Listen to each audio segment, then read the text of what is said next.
Thank our worship team. And hey, let's celebrate one more time these folks getting baptized here this morning. Wasn't that amazing? So incredible. So incredible. We've been walking through this series the last 21 days. How many people have been fasting something for 21 days and glad this is the last day? Okay. Yeah. We're gonna break our fast together. And we're going to excitedly do that. But we've been focusing, and whether you've been just praying with us, or maybe you've chosen to take something out of your life to bring a greater focus to God in your life and fasting, or during this time, maybe God's begin to move in you. We started week 1 learning what it looks like that change actually begins with me. It starts with me. And we prayed through that week 1. And then we learned what it looks like for God to begin to change through me.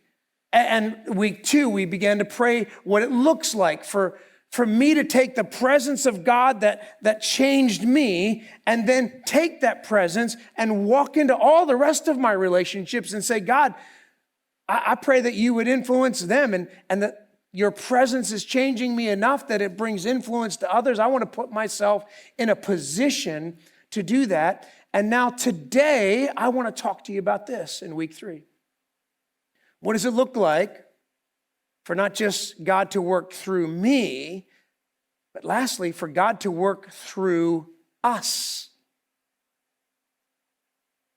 See, all through Scripture, and including the nation of Israel that we've been following, I'm pretty impressed that we've done it. We're going to do the entire book of Exodus in 3 weeks. That's pretty amazing. I'm amazed by that. I know we're just picking out a few places that God's put on my heart, but I hope you've taken the time to maybe read through all of that, and maybe God's put some things on your heart. But here's what happens.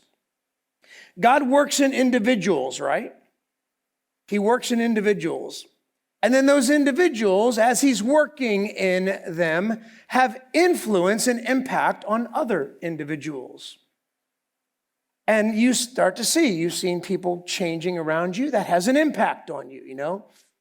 And so then we see when those people who've been impacted are gathered together in a group, what's happening in each individual and through each individual begins to have a collective impact. And so this group of people that has this collective surrender, so to speak, to God comes together, and there's something powerful that happens that we actually see in the story of God over and over and over again. And Israel is actually a picture of pre-church and in what we know today. And when God was saying, here's a group of people, and here's what it looks like when I call out a group of people that will someday become, in the New Testament, the church, the ecclesia, the called out ones. But let me give you a picture in the Old Testament of what it's going to look like when I call a whole group together, and that whole group follows me. That's impacting change exponentially beyond anything we could ever even imagine. As a whole group, follow. What does it look like for a whole group, for a church?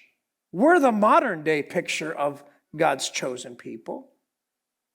We are a picture of a called out group of people who come together. And that includes, capital C, God's church, the entire kingdom of heaven around the world, places in Europe and Asia and Africa are meeting today, and they're all over the world gathering within local expressions of his body, Jesus' body, the church.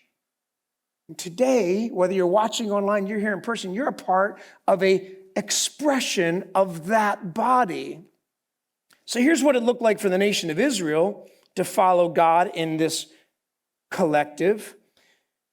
We get to the end of Exodus, and guess what? They're still doing the same thing, following God in all the travels of the Israelites. Verse 36, whenever the cloud lifted, from above the tabernacle, they would set out. But if the cloud did not lift, they did not set out until the day it lifted.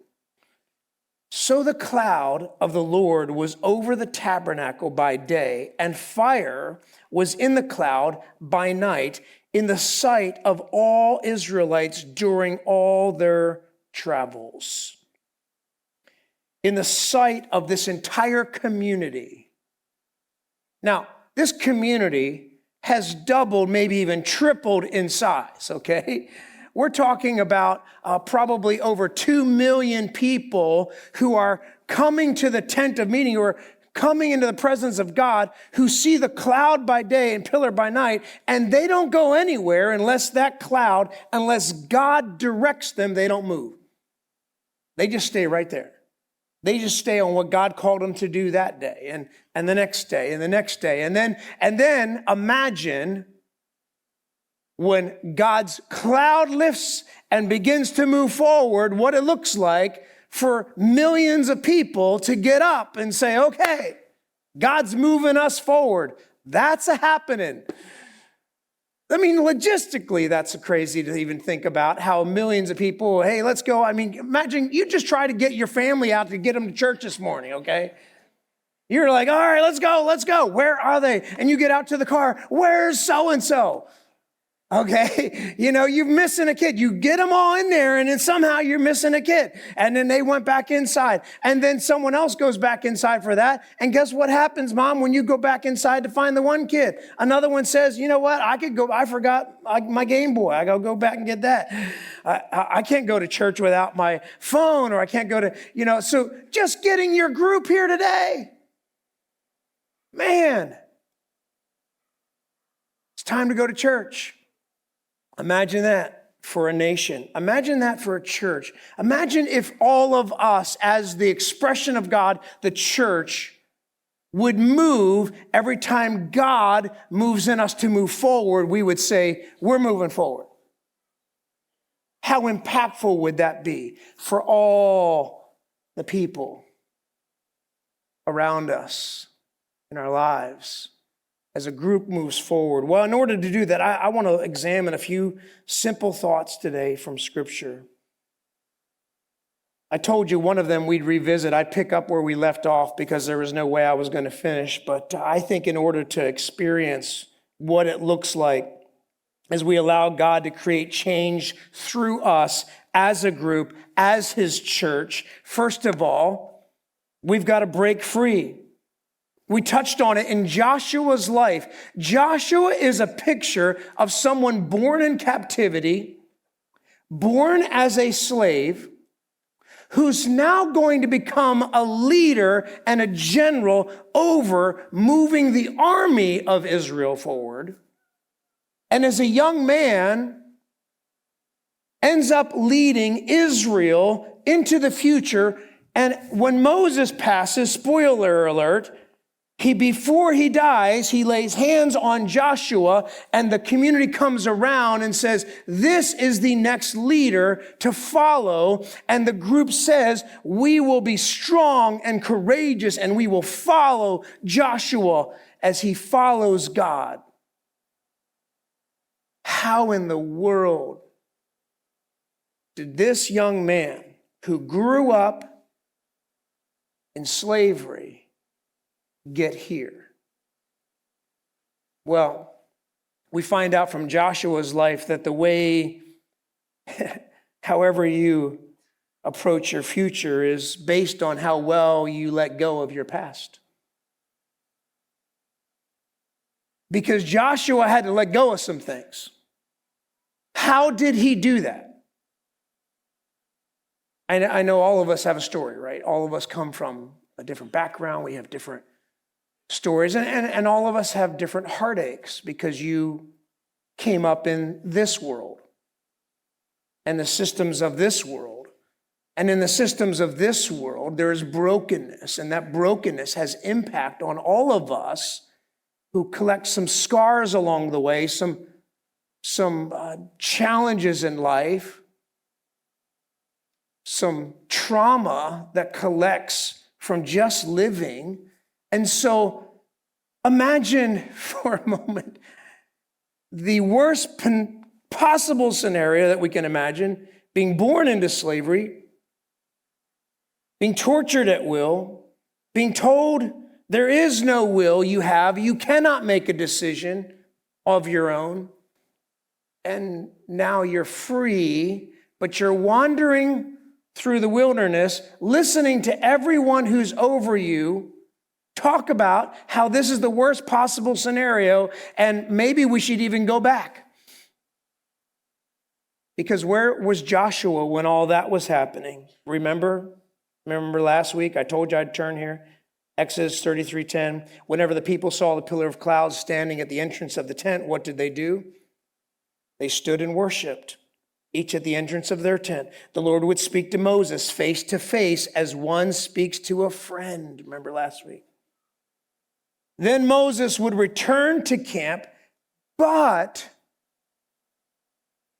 his young aide Joshua, son of Nun, did not leave the tent. Joshua had a different perspective of his future and was able to let go of his past because he was able to grab hold of God and not leave him. Joshua wouldn't leave the tent. Joshua couldn't go a day.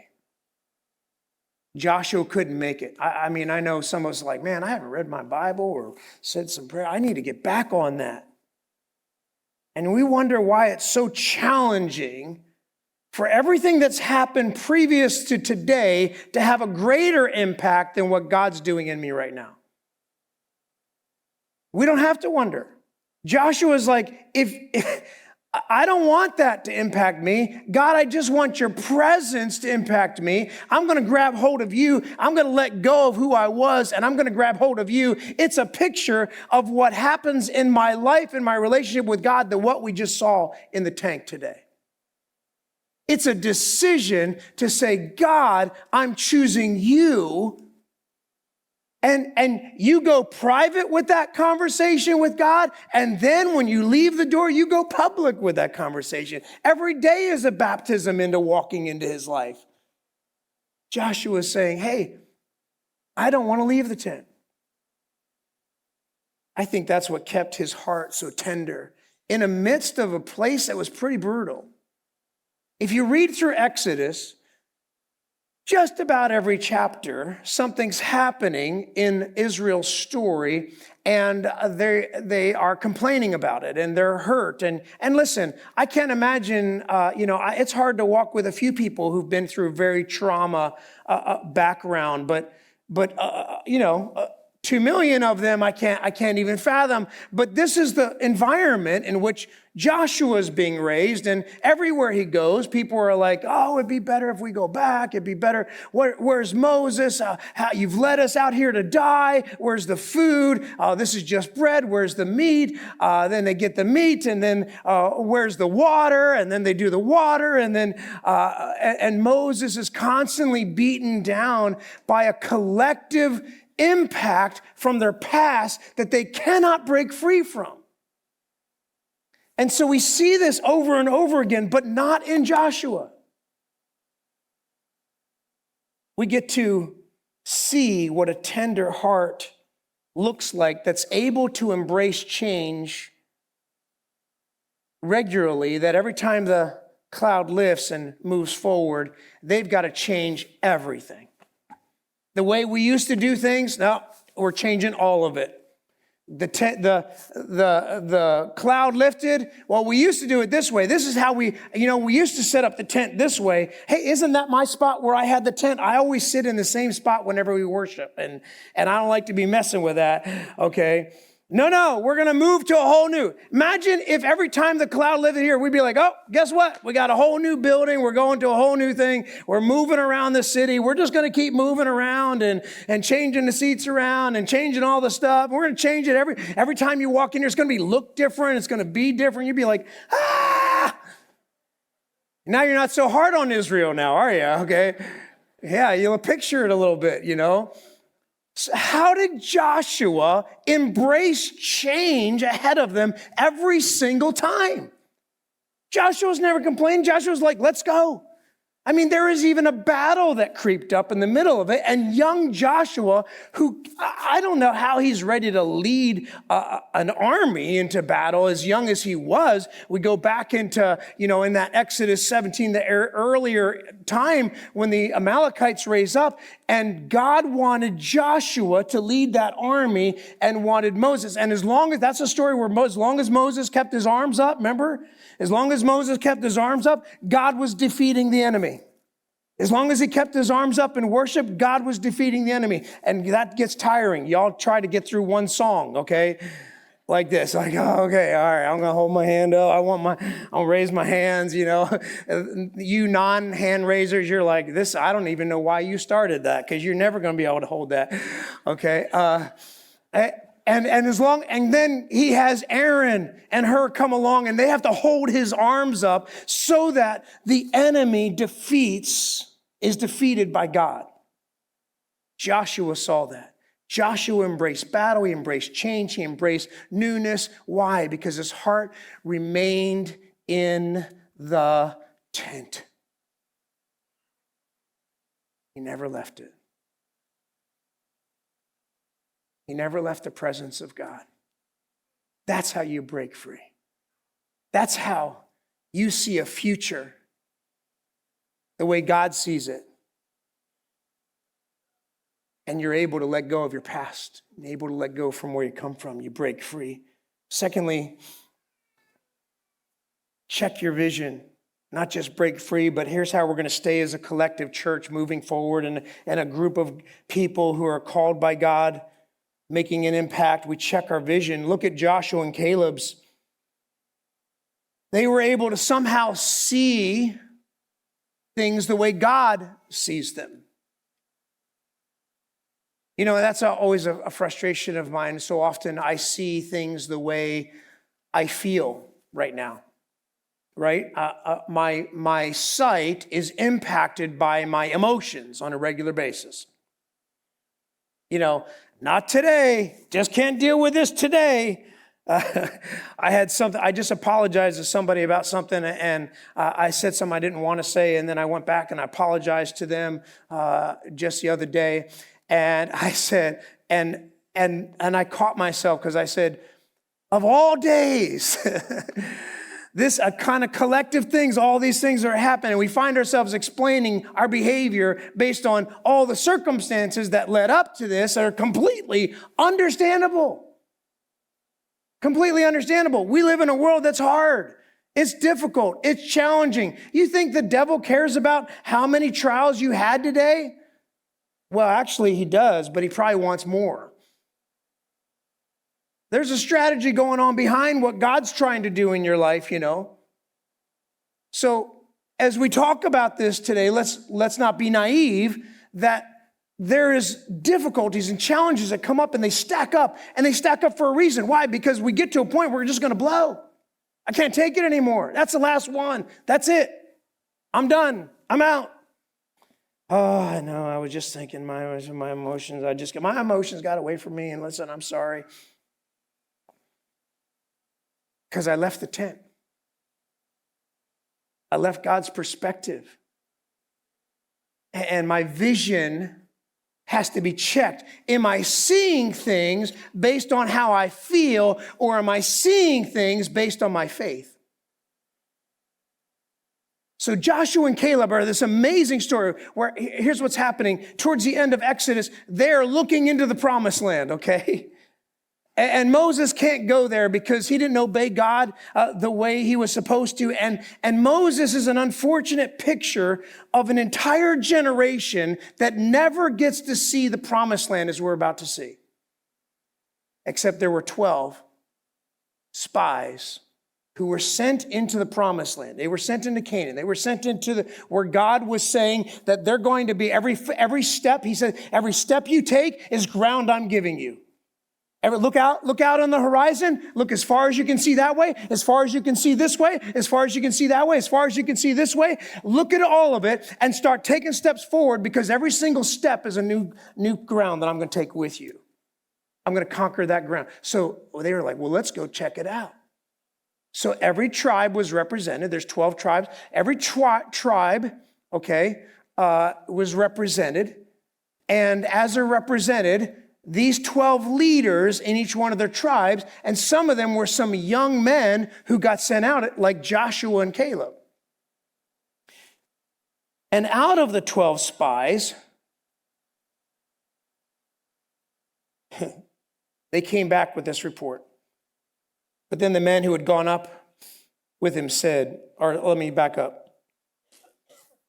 Then Caleb silenced the people after a bunch of arguing and debating about what the land is and about the report, because 10 spies came back and said, let me tell you, there are giants in this land. We cannot do it. But Caleb silenced the people before Moses and said, we should go up and take possession of the land, for we can certainly do it. Quiet, young man. But then the men who had gone up said to him, we can't attack these people. They are stronger than we are. And they spread among the Israelites a bad report about the land they had explored. You ever notice how bad news travels so fast? So 1 million people, like, how do we get word out? Well, we're going to give the worst word possible. We're going to give the worst possible word. We're going to describe it in such a way that's the absolute worst possible way. Does anybody ever do that to you? It's frustrating. I remember asking a leader one time, hey, why do you describe it that way? Like, that's like the worst possible way. Well, how would you describe it? And I described it in like 5 different things until it got really annoying, of like, here's some other ways you could have said it. I mean, I don't understand why you're looking at it. But our vision, when it's based on how we feel, also describes and changes the way we describe anything, doesn't it? So now everyone's telling that. Now, what they're saying a lie? No, it's not a lie. There are giants in the land. How are they going to beat the giants? How are they going to take over all these different cities? There are fortified cities, they called them. There are cities bigger than we've ever seen. We just have tents, Moses. I mean, what are you thinking? We could never do this. Caleb, shh. So they spread throughout all the Israelites. They said, the land we explored devours those living in it. All the people we saw are of great size. We saw Nephilim there, and the descendants of Anak come from Nephilim. So we seemed like grasshoppers in our own eyes, and we looked the same to them. That's what's sad about this, and I think we need to check it in ourselves too, that how you see others is actually based on how you see yourself. I've always read this passage and just kind of went by it and been like, hey, we seem like grasshoppers to them because they're giant and we're normal, okay? How are we going to do this, Moses? How are we going to do this? But actually, it says, we seem like grasshoppers in our own eyes.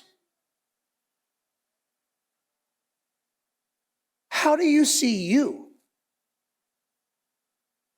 See, if you see you as small and not capable of facing a huge challenge that God would be like, man, this is huge. There's no way we could do this. Your description, like the nation of Israel, may be coming from the description of yourself. Because you couldn't break free of how everyone around you has always told you you are and who you are. Israel was conditioned to think this way, and we are conditioned to think the same because the world tells us how small we are, that we'll never overcome, that we'll never do it. We're not able to do it. Think realistically. Dreams are one thing, but reality is another. It's really based on how we see us. The same thing, the same problem. We see ourselves like grasshoppers, and we look the same to them. But that night, chapter 14, all the members of the community raised their voices and wept aloud. And the Israelites grumbled against Moses and Aaron. Grumble, grumble, grumble. Here we go again, every single chapter. And the whole assembly said to them, if only we had died in Egypt or in this wilderness. Why is the Lord bringing us to the land only to let us fall by the sword? Our wives and our children be taken as plunder. Wouldn't it be better for us to go back to Egypt? And they said to each other, we should choose a leader and go back to Egypt. Isn't it amazing? No matter how horrible your past is, that the present can seem that bad based on how we see ourselves. Like, I just want to go back. Let's just go back, change. Forget the whole thing. Then Moses and Aaron fall down on their face in front of the whole Israelite assembly and gathered there. But not Joshua. Joshua, son of Nun. Caleb, son of Jephunneh, who were among those who had explored the land, tore their clothes and said to the entire Israel's assembly, in their grief of what they were saying and what they were listening to, the land we passed through and explored is exceedingly good. If the Lord is pleased with us, he will lead us into the land, a land flowing with milk and honey, and he will give it to us. Only do not rebel against the Lord. Do not be afraid of the people of the land, because they will devour them. We will devour them. Their protection is gone. The Lord is with us. Do not be afraid of them. They need to be afraid, not of us. We are. We're not giants. God is who they need to be afraid of. God is the one that they're facing.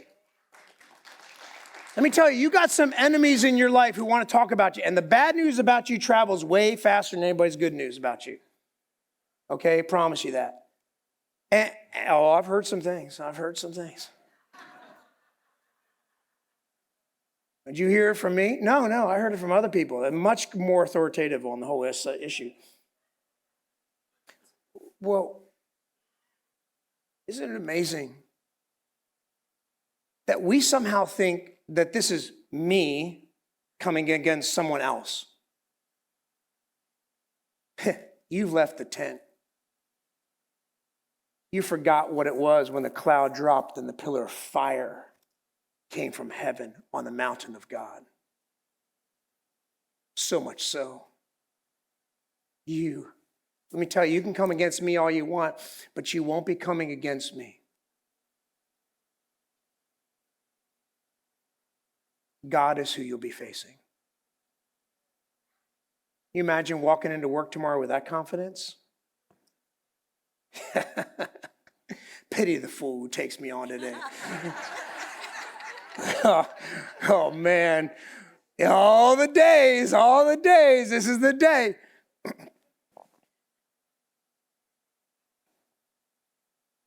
Been watching The Chosen coming up. Season 4 is coming up. I don't mind promoting it. I think it's one of the best series ever.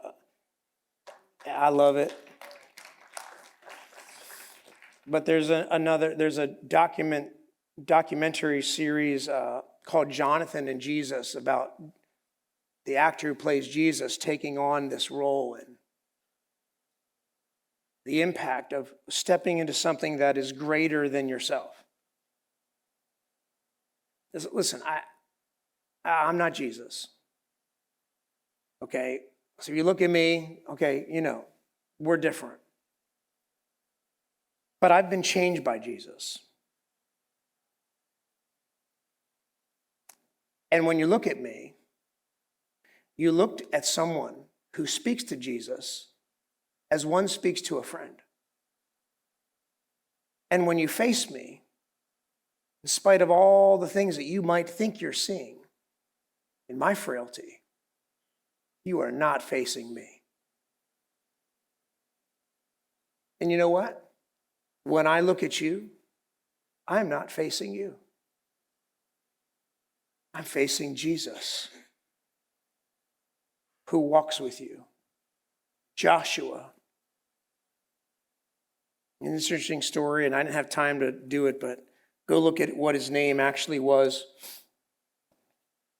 In Joshua, we see it in Numbers 13.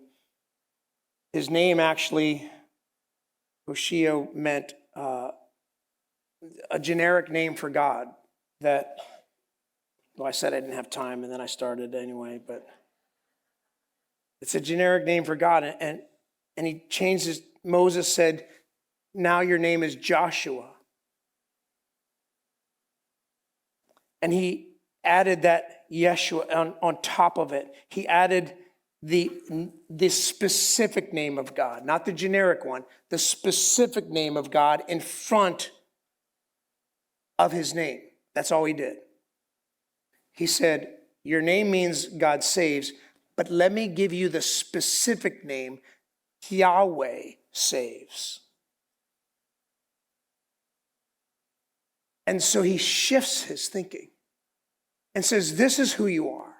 This is why you will see things different. And the rest of the people are going to go into this land and see what they see, but you're going to see things based on Yahweh. But the whole assembly talked about stoning them. This is amazing to me, right? Because when you get enough people together who are upset, they just want to react. And they reacted and they said, we want to stone them. And the glory of the Lord appeared at the tent of meeting of the Israelites. I guess it wasn't just Joshua and Caleb we were talking to after all. You're going to do what now?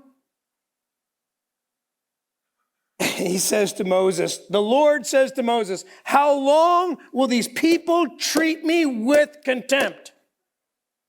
How long will they refuse to believe in me in spite of the signs that I performed among them? I don't care about all the transformation. I don't care about everything that's happening. I don't care about God changing people's lives. Here's what I want. Here's what I need. Here's what I'm going. I can't see God moving because I'm so broken by the things that I've seen before and how much I don't want them to change or go be different. And the cloud's getting up and it's moving forward. You got a decision to make. We have a decision to make because we're a collected group of people that we want to spend time in the tent, but when the cloud moves us forward, we want to go. And if that's scary to us, we don't need to be scared because God is the one leading us. And we don't need to worry about what we're facing or who we're facing or what challenges we're facing because God is the one facing them, not just you. Our challenges have to meet God on the way. So when they pick up the stones and start throwing them, God's going to descend on a cloud and say, hold up. Wait a minute. I won't finish that. There's a song that popped in my head, but I'm not going to do that. See how I grow? Because here's what happens last, and here's how I want to close. They didn't just break free. They didn't just check their vision and see what God was putting in front of them differently than ever before. But it came a time when they came to the Jordan River that it was time to cross their Jordan. And it's time for you to cross your Jordan.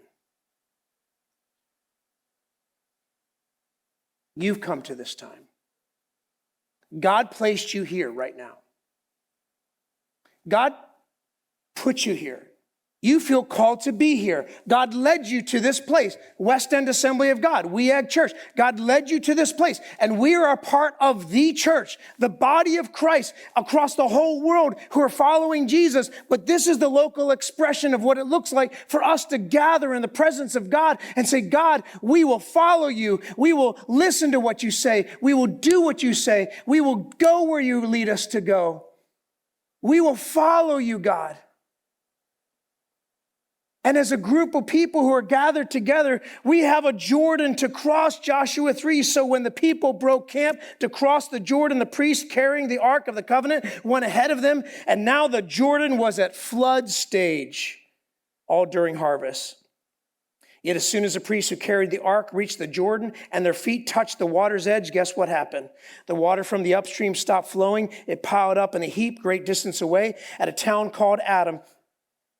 And then what happens? They're completely cut off. The people crossed over opposite Jordan. The priest carried the ark of the covenant. The Lord stopped in the middle of the Jordan, and they stood on dry ground. While all Israel passed by, Millions of people, of all people, Israel passed by. The whole nation had completely crossed on dry ground. God was saying, I'm the God who collects. And remember the Egyptians who were chasing you? I walked you across dry ground on the Red Sea, and I will do it again. Your ancestors who walked before you, some of you weren't even alive yet. But let me tell you, 40 years ago, I walked them across dry ground. And right now, today, I'm walking you across dry ground too. I'll do it again. But it's different on the other side. For 40 years, the nation of Israel wandered. It's called wandering for a reason. You're not going in a particular direction. You are learning to follow the cloud by day and pillar by night. You are learning to spend time in the tent. You are learning to see what the presence of God and how the presence of God can break you free without the promised land in sight. You are learning this, and some of them learned it, but sadly, in Numbers it's recorded. Moses was told not only will he not go, but every single one of the generation who complained against going across the Jordan would also not see the promised land.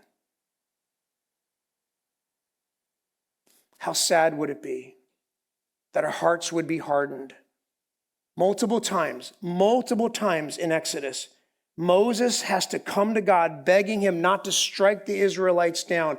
And his complaint, God's complaint about the people, is that they are a stiff-necked people.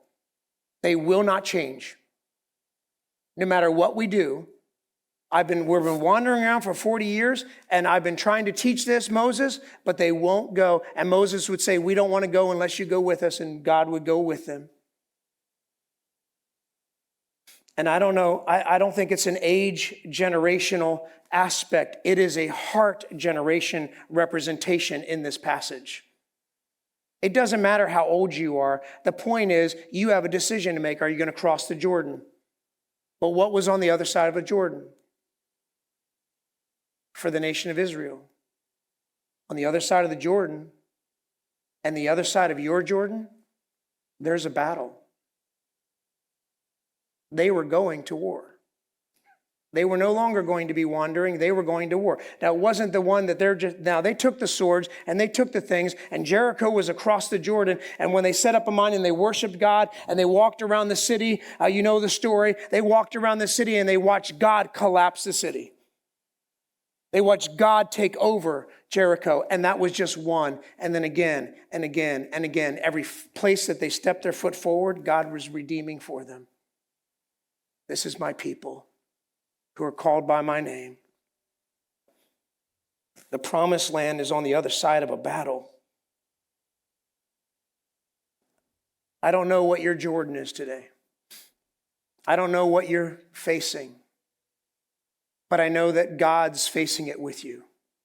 And that whoever's on the other side and whatever's on the other side of the Jordan, that they will face God, not you. If you get up and cross it.